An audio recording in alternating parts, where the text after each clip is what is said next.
خدا ہے یہی آرزو، اے خدا ہے یہی آرزو، میں امام زمان کا سپاہی بنوں، اے خدا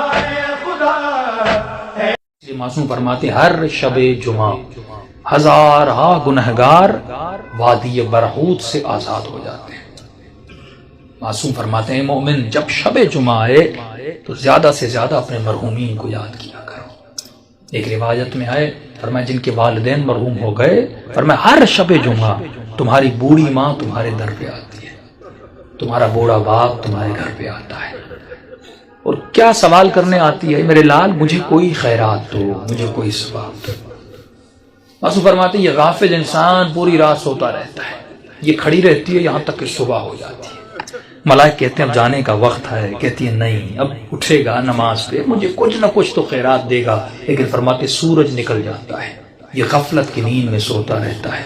یہ بوڑھی ماں اور مرحوم روتا ہوا جاتا ہے اور کہتی ہے کہ میرے لال اگر تو آج مجھے کچھ دیتا تو میں بھی تمہارے لیے دعا کرتی۔ فرمایا والدین وہ واحد وجود ہے پروردگار عالم نے جو بنایا ہے، مرنے کے بعد بھی ماں کی دعا بیٹے کے حق میں قبول ہوتی ہے۔ یہاں تک فرمایا اگر پریشان ہو مصیبتوں میں ہو ماں کی قبر پہ چلے جاؤ، باپ کی قبر پہ چلے جاؤ، وہاں اس کے لیے کچھ مانگو اور دعا کرو، خدا اس کے صدقے میں، کیونکہ مرنے کے بعد بھی ماں بیٹے کی تکلیف کو دیکھنا پسند نہیں کرتی۔ تو تصور کرو اس دنیا میں جس کو اللہ نے ماں بنایا وہ ہماری تکلیفوں کو برداشت نہیں کرتی، اور مولا علی فرماتے ہیں کہ میں تمہارے باپ سے بھی زیادہ تم سے محبت کرتا ہوں۔ جناب سیدہ فرماتی ہیں ہم تمہاری ماؤں سے زیادہ تم سے محبت کرتے ہیں۔ امام رضا فرماتے ہیں مومن اگر امام سمجھ کے ہم سے باتیں نہیں کر سکتا تو باپ سمجھ کے بات نہیں کر، باپ سمجھ کے نہیں کر سکتا، بھائی سمجھ کے بات نہیں کر، بھائی سمجھ کے بات نہیں کر سکتا، یہاں تک فرمایا دوست سمجھ کے بات نہیں کر، کبھی ہم سے ناراض نہ ہوا کر۔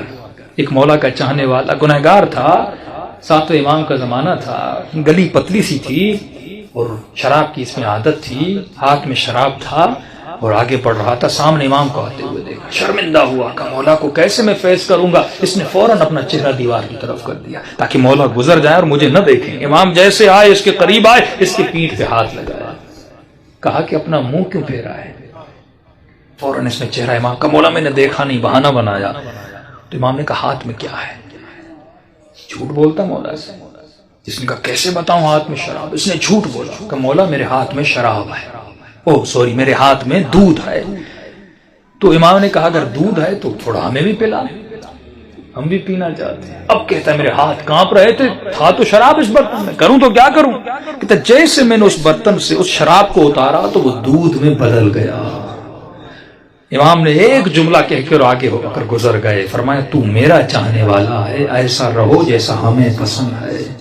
دوسری بات امام نے کہا خبردار کتنے بھی گنہگار کیوں نہ ہو جاؤ لیکن کبھی بھی ہم اہل بیت سے پیٹ نہ دیا کرو۔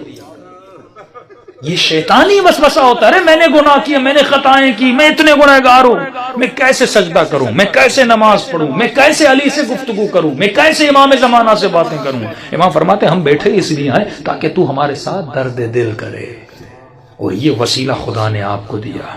امام رضا فرماتے ہیں ہمارے چاہنے والوں چھوٹی چھوٹی باتوں کے لیے ہمیں ہماری سیدہ فاطمہ کا واسطہ نہ دیا کرو، کیونکہ ہم ہر مصیبت برداشت کرتے ہیں لیکن اپنی دادی کی مصیبت برداشت ہم سے نہیں ہوتی۔ گناہوں سے بڑی کوئی خطا نہیں، بے ادبی سے بڑی کوئی خطا نہیں۔ شب جمعہ ہے، توبہ کی رات ہے، گناہوں سے توبہ کی رات ہے۔ اپنے مرحومین کے لیے بھی دعا کریں، اپنے لیے بھی دعا کریں، اور دلوں کو بارگاہ اہل بیت میں لے جائیں تاکہ خدا ان ہستیوں کے صدقے میں ہم سب کے صغیرہ کبیرہ گناہ بخش دے۔ اے خدا ہے یہی آرزو، اے خدا ہے یہی آرزو، میں امام زمان کا سپاہی